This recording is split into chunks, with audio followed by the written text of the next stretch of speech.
네, 반갑습니다. 축구PTV 조현일입니다. 내일 드디어 NBA가 개막을 합니다. 정말 이번 오프시즌은 어떻게 지났는지 모를 정도로 굉장히 좀 세월이 빠르게 흘러가는 느낌이었어요. 드디어 24-25 시즌이 개막을 합니다. 저희 축구PTV 새 시즌에도 많은 사랑 부탁드립니다. 자, 이제 프리시즌도 막을 당연히 내렸습니다. 지난주 토요일을 끝으로 각 팀당 5, 6경기씩 경기를 펼쳤는데요. 이 프리시즌을 씹어먹은 선수들이 있습니다. 자, 이 선수들을 4명으로 한번 추려봤거든요. 만나보시죠. 자, 첫 번째 선수는 약간의 야오밍 느낌이 나는 잭 이디입니다. 자, 잭 이디는 멤피스 그리즐리스에서 뛰고 있고 지금처럼 카무라 유키와도 좋은 호흡을 보였고요. 자, 이번에 신인 드래프트에서 뽑힌 아주 훌륭한 빅맨 유망주죠. 툭툭 치고 들어가는데 아이지아 잭슨이 완전히 밀려버립니다. 그리고 마치 70년대, 80년대, 90년대 농구처럼 포스트업을 굉장히 즐기고요. 자, 저렇게 잘게 페이크를 쓴 이후에 아주 훌륭한 또 슈터치를 가지고 있고, 자, 이런 장면 보시면은 굉장히 야오밍이 좀 생각이 많이 나죠. 자, 지금도 패스 받고 본인이 드리블을 쳐야 될 때, 드리블을 치지 말아야 될 때를 잘 알고 있고요. 지금도 제임스 와이즈먼을 완벽하게 밀어내지 못했지만, 자, 워낙 슈터치가 좋고, 자, 지금처럼 페이크 이후에 올라가는 타이밍도 잘 잡습니다. 자, 그리고 안쪽에서 지금도 몸싸움 능력, 그리고 패스 받고, 기름손이 아니에요. 기름손이면 동료들이 주기도 싫거든요. 아주 잘 잡죠. 근거리에서 굉장히 볼을 잘 잡으면서 24-25 시즌 프리시즌을 잘 마쳤습니다. 자, 5경기 평균 20.2분을 뛰었고요. 야투 50%, 자유투 73.9%, 20.2분 뛰면서 12.2득점, 7.2리바운드를 기록을 했고, 블락샷도 하나씩 또 수확을 했습니다. 카무라 유키와 얼마나 또 호흡을 맞추게 될지 모르겠지만, 지금 이 잭 이디의 동료가 자모란트, 데스먼드 베인, 그리고 부상 중이긴 하지만 자렌 잭슨 주니어, 자, 이런 선수들이라면 잭 이디가 가지고 있는 강점들이 더욱더 발휘되지 않을까 생각을 합니다. 자, 이 잭 이디의 신체 조건을 보시면 무려 2m 24cm예요. 7피트 4인치고, 그리고 몸무게가 138kg이니까 최고로서 잭 이디를 밀어낼 만한 선수는 저는 거의 없다고 생각을 합니다. 그만큼 압도적인 그런 신체 조건을 가지고 있고, 자, 그리고 1라운드에서 9순위를 뽑혔기 때문에 로터리 픽이라 볼 수가 있죠. 당연히 구단 입장에서는 굉장히 많은 출전 시간을 부여할 수밖에 없어요. 왜냐하면 지금 멤피스는 지난 시즌이 부진해서 그렇지 당장 우승을 노리는 팀이잖아요. 그런 상황에서 가장 약했던 포지션에 잭 이디라는 1라운드 9순위의 선수가 들어왔기 때문에 저는 루키 시즌 때부터 많은 기회를 받고 있고 또 판타지 유저들이 아주 좋아할 만한 그런 선수가 아닐까 생각을 합니다. 자, 그리고 두 번째 선수는 바로 젤런 그린입니다. 이 젤런 그린의 루키 시즌이 엊그제 같은데, 자, 벌써부터 이제 3년차를 맞이하게 됐고요. 자, 이 젤런 그린 같은 경우에는 굉장히 공격적인 선수죠. 그리고 운동 능력 미쳤고 슈팅도 좋습니다. 자, 지금도 보시면 캐치앤슛 올라가는 릴리즈나 밸런스가 환상적이죠. 다만 종종 이제 삐큐가 떨어진다는 단점이 있었는데 훨씬 더 간결해졌습니다. 자, 지금도 컷인을 잘 가져가고 오른쪽 돌파 왼손 마무리. 자, 왼쪽 돌파하다가 스텝백 크게 밟으면서 석점까지. 이 젤런 그린의 가장 큰 단점은 저는 왼쪽 돌파, 오른쪽 돌파를 가져갔을 때 선택지가 뻔하다는 것. 그 다음에 삐큐가 높지 않다는 것. 수비보다 공격에 훨씬 더 관심이 많다 보니까 내가 굉장히 좋은 신체 조건과 그 다음에 탄력을 가지고 있음에도 불구하고 이런 강점들이 수비에서 발휘되지가 않았어요. 그렇기 때문에 휴스턴 로켓츠도 젤런 그린에게 루키 맥스 계약을 주지 않은 거죠. 자, 그래서 3년 계약을 맺긴 했습니다만 젤런 그린에게도 굉장히 동기부여가 높다고 볼 수가 있습니다. 왜냐하면 동기들이 아주 많은 선수들이 루키 맥스 계약을 맺었잖아요. 그런데 젤런 그린은 그러지 못했습니다. 그렇다고 해서 금액이 엄청나게 낮은 건 아니지만 동기부여는 충만하고 또 프리시즌을 통해서 봤던 젤런 그린은 훨씬 볼 터치가 간결해졌어요.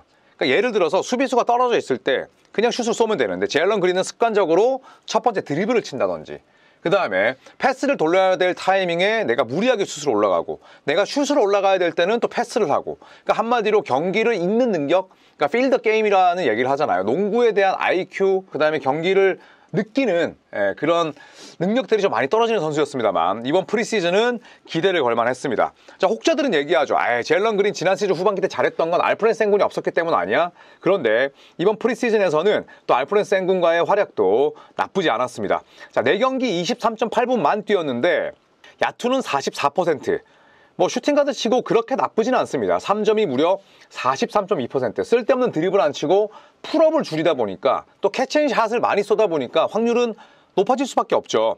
자, 자유투 80%, 그리고 프리시즌이긴 합니다만 23.8분 동안 20.5득점을 넣은 건 대단한 겁니다. 예. 다만 어시스트 개수, 요즘에는 포인트 가드, 슈팅 가드 크게 나누지 않아요. 메인 볼핸들러, 그 다음에 스코어러, 윙, 이런 식으로 이제 나누게 되는데, 빅 윙 이렇게 나누잖아요. 그런데 그래도 이번 스팟에서 뛰는 선수가 어시스트 1개라는 건 좀 재고의 여지가 있죠. 다만 저는 제일런 그린을 꼽은 이유는 제일런 그린이 경기를 읽는 능력 자체가 뛰어났기 때문에 이번 프리시즌을 통해서 또 새로운 정규 시즌에 대한 희망을 밝히지 않았나 생각을 합니다. 자, 그리고 또 하나의 선수는 바로 버디 힐드입니다. 네, 버디 힐드. 제가 클레이 탐슨의 대타로 버디 힐드 들어왔을 때 지난 시즌보다 로스터가 더 좋아졌다고 생각한다 라는 의견을 피력했었습니다. 물론 디앤서니 멜튼, 그 다음에 카일 앤더슨도 좋은 선수지만 버디 힐드가 골든스테이트 워리어스의 시스템에 녹아들 수 있을 거라는 확신이 있기 때문이었어요. 자, 지금처럼 핸드오프, 그 다음에 스크린, 2대2 플레이, 캐치앤샷, 스팟업 슛, 그리고 지금처럼 오프더볼 움직임 모두 다 커리처럼 할 수 있는 선수잖아요. 물론 커리의 상위 호환은 아니지만 커리가 벤치에 있을 때 커리의 역할을 해줄 수 있는 선수. 그 다음에 카일 앤더슨 역시도 드레먼드 그린이 벤치에 있을 때 그래도 드레먼드 그린의 하위 호환 역할을 해줄 수 있는 선수.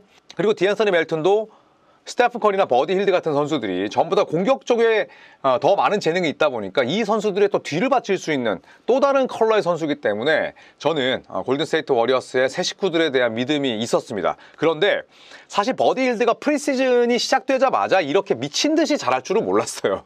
물론 최고의 3점 슈터고 NBA 역사를 놓고 봐도 버디 힐드는 탑 10 안에 드는 슈터입니다. 이거는 제가 확신할 수 있어요. 자, 그런데 17.2분 뛰면서 12.2득점, 그리고 3점이 48.7%, 3점 성공률 팀 내 1위, 3점 성공 개수 팀 내 1위, 그리고 출전 시간은 버디 힐드가 이제 짬밥이 되다 보니까 17분밖에 뛰지 않으면서 이런 기록을 냈습니다.